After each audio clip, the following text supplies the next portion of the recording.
श्रोते हो नमस्कार. आज आपण ऐकूया कृष्ण केशव देशमुख लिखित स्लिम अँड फिट ही एक विनोदी कथा. बराच वेळ झाला. निलिमा म्हणजे माझी ही ह्या कुशीवरून त्या कुशीवर लोळत पडली होती. आज तिला बेडवरून उठावंसं वाटत नव्हतं. अर्धवट डोळे उघडून तिनं उशाखाली ठेवलेला मोबाईल काढून किती वाजले ते बघितलं. सकाळचे 8:30 झाले होते. बापरे! कालच तिनं फिटनेससाठी योगाचा 8 दिवसांचा क्रॅश कोर्स पूर्ण केला होता आणि तिच्या इन्स्ट्रक्टरने आजपासून महिनाभर रोज सकाळी लवकर उठून करण्याचा एक एक्सरसाइज चार्ट बनवून दिला होता. एवढंच नाही तर रोजचा किमान एक आसनांचा व्हिडिओ तरी त्यांना कंपल्सरी पाठवायचा होता. आणि आज पहिल्याच दिवशी अशी ही माशी शिंकली होती. तिच्या स्मार्ट वुमन ह्या ग्रुपमधलीच तिची खास मैत्रीण असलेल्या दिव्यानं 15 दिवसांपूर्वी तिला सिक्रेटली सांगितलं होतं. नीलू, अगं आपल्या ग्रुपमधली भावे आणि तिची फ्लॅट नंबर 401 मधली मैत्रीण सुधा, तू कॉमेडी शोमधल्या भारती सिंग सारखे दिसतेस म्हणून तुझ्यावर कॉमेंट्स करून हसत होत्या. मला नाही आवडलं ते, म्हणून म्हटलं एकदा तुझ्या कानावर घालावं. पण तू काही विचारायला जाऊ नकोस हं त्यांना. एकाच ग्रुपमध्ये असल्या तरी मिसेस भावेचा आणि हिचा 36चा आकडा. मागच्या वर्षी पेठेत झालेल्या कुठल्या तरी मिसेस पुणे या सौंदर्य स्पर्धेत मिसेस भावेंनी भाग घेतला होता. निवड झाली नव्हती हा भाग वेगळा. पण तेव्हापासून मिसेस भावे स्वतःला सोसायटीतील आपण सगळ्या सुंदर महिला आहोत असं समजायला लागल्या होत्या आणि सोसायटीतील प्रत्येकीला नावं ठेवायला लागल्या होत्या. त्या भावेला एकदा चांगलंच सटकवायचं असं तिनं मनातल्या मनात ठरवलं आणि त्या क्षणी तिनं स्लिम अँड फिट होण्यासाठी हा क्रॅश कोर्स जॉईन करण्याचा निर्णय घेतला होता. क्रिश, मी योग साधना मंडळाचा फिटनेससाठीचा योगाचा क्रॅश कोर्स जॉईन करणार आहे. तिथल्या मॅडम खूप छान ट्रेनिंग देतात असं माझ्या 2-3 मैत्रिणींनी मला सांगितलंय. नाश्त्याच्या वेळी पहिली बर्गरची डिश संपवून दुसरी समोर ओढत नीलू म्हणाली. माझी मैत्रीण उषा बडवे तुला माहिती आहे ना, तिनं योग साधना मंडळाचा हा स्पेशल कोर्स केला आणि सरप्राईज 90 kgचं तिचं वजन 2 महिन्यात 60वर आलंय. नीलू, पण असे 2-2 बर्गर एका वेळी क्रॅश झाले तर जगातला कुठलाही क्रॅश कोर्स तुला झिरो फिगर करणार नाही. मी बर्गरच्या दुसऱ्या डिशकडे बघून हसत म्हणालो. वाटलंच मला तू असं काहीतरी बोलशील म्हणून. बायकोनं काही करायचं ठरवलं तर वाकडं बोललंच पाहिजे का? बर्गरची डिश लांब ढकलत नीलू तणतणली. अगं तसं नाही नीलू.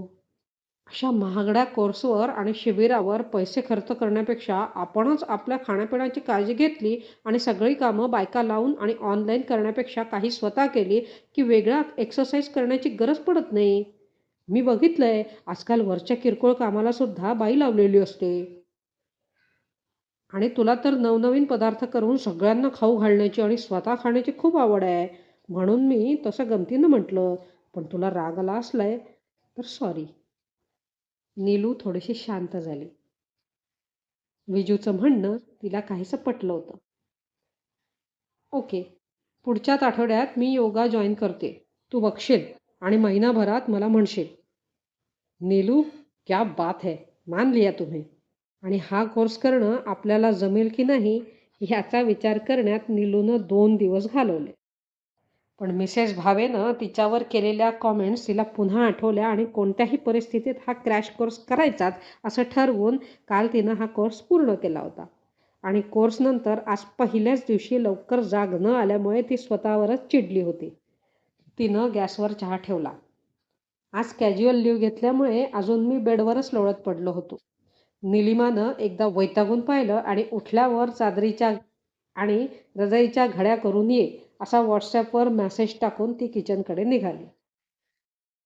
कोर्समध्ये डॉक्टर दीक्षित आणि दिवेकर यांचे आहार नियंत्रणाचे 2 दिवस ऑनलाईन लेक्चर पण ठेवलेले होते. पण कालच्या शिल्लक राहिलेल्या भाताचा फोडणीचा रावण भात करायचा की उरलेल्या पोळ्यांचा मलिदा करायचा हा प्रश्न असल्यामुळे लेक्चरमधल्या डाएटचा प्रोग्राम तिला आज तरी सुरू करता येणार नव्हता. आणि दीक्षितांचा फक्त 2 वेळा भरपूर जेवायचा आणि नंतर चहासुद्धा घ्यायचा नाही ह्या डाएटपेक्षा दिवेकर मॅडमचा 4 वेळा थोडं थोडं खायचा चार्ट तिला जास्त मानवणारा होता. आज नाश्ता बनवण्याची कटकट नव्हती, कारण रात्रीच हॉटेल चैतन्यला तिच्या आवडत्या मंचुरियन पराठ्यांच्या होम डिलिव्हरीची ऑर्डर दिली होती आणि ती ऑर्डर आयत्या वेळी कॅन्सल करता येण्यासारखी नव्हती. शेवटी डाएट आणि मंचुरियन पराठ्यांच्या या लढाईत तिच्या मनानं पराठ्यांच्या बाजूनी कौल दिला आणि चैतन्यच्या डिलिव्हरी बॉयची ती वाट बघायला लागली. अर्ध्या तासानं डिलिव्हरी बॉय आला आणि टेबलवर डिश लावता लावता तिनं मला नाश्त्यासाठी हाक मारली. अजून मी बेडवरच ट्राउझर आणि बनियनवर मोबाईलवर टाइमपास म्हणून काहीतरी सर्च करत होतो. मोबाईल घेऊनच मी उत्साहानं किचनमध्ये आलो आणि हातातला मोबाईल तिला दाखवत म्हणालो, "निलो डिअर, ग्रेट न्यूज! अगं, आपला उद्या परवासाठी माथेरानच्या हिलटॉप हॉटेलमधला सूट बुक झालाय. आपला हा वीकेंड एकदम भन्नाट जाणार. चल, तयारीला लाग." निलिमा आधीच आज सकाळचा योगा न झाल्यामुळे वैतागली होती. "अरे, असं काय करतोस? कालच मी योगाचा एवढा कॉस्टली कोर्स करून आली आहे आणि आजपासूनच मला घरी योगाचा वर्कआउट आणि डाएट स्ट्रिक्टली सुरू करायचा होता आणि आता तू हे माथेरानच्या ट्रिपचं काढलंयस. आणि सांगून ठेवते, माझी हिल स्टेशनला जाऊन योगा आणि डाएट करण्याची मुळीच इच्छा नाही." "अगं, कोण तुला तिथं जाऊन डाएट कर म्हणतंय? नाहीतरी असा तसा आज गॅप पडलाच आहे. आणखी 2 दिवस पुढे गेले तर काय फरक पडणार आहे? आणि हॉटेलचा तो सूट आपल्याला लकी ड्रॉमधून मिळालाय. परत असा चान्स मिळणार नाही." निलिमाला माझं म्हणणं तसं पटलं होतं. आत्ताच तिच्या डोळ्यासमोर माथेरानचं उद्याचं हॉर्स रायडिंगचे आणि सनसेट पॉईंटचे सेल्फी तरळू लागले होते. तिसरा मंचुरियन पराठा संपवता संपवता ती म्हणाली, "ओके, तू म्हणतोस तर ह्यावेळी मी माझा प्रोग्राम पोस्टपोन करते. पण सोमवारपासून मला सकाळी योगा करायचा असल्यामुळे आपला चहा आणि नाश्ता तुलाच करावा लागेल." नाश्त्यात जास्त झाल्यामुळे नीलूच्या डोळ्यांवर आता झापडं यायला लागली होती. समोरचा मोबाईल घेऊन ती जडपणे उठली आणि बेडरूमकडे जाता जाता परत म्हणाली, "अरे, मागचे 8 दिवस माझी झोप नीट झाली नाहीये. मी आता जरा रेस्ट घेणार आहे. प्लीज तेवढ्या डिश सिंकमध्ये टाकून दे ना. आणि मी काय म्हणते, मला उद्याची तयारी पण करायची आहे. आज डिनर पण आपण बाहेरच घेऊ. दुर्वांकूर किंवा श्रेयसला एक टेबल तू आत्ताच बुक करून टाक."